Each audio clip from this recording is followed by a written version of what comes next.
Hi, well as you know, my name is Mark Banks and I want to do this video to let you know why it's necessary and why it's important for you to get your annual denture checkup.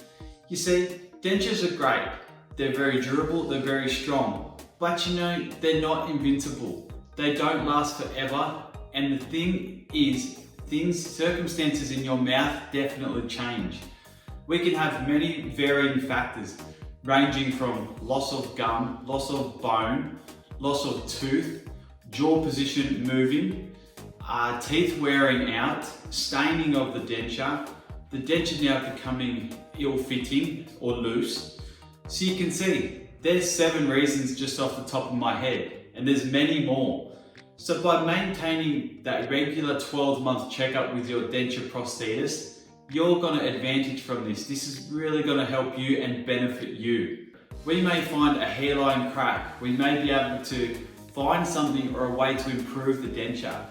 And overall, if we can do that, it's a win for you, and that's what our goal is, to make you happy at the end of the day. So there's a little recap on why denture checkups are important. 12 months is ideal, 18 months definitely that's okay as well. But just don't go leaving it 4, 5, 6 years, because in that time a lot can change and life will move by very quick. So again, thank you for listening. I'm Mark Banks and we look forward to seeing you at the denture clinic.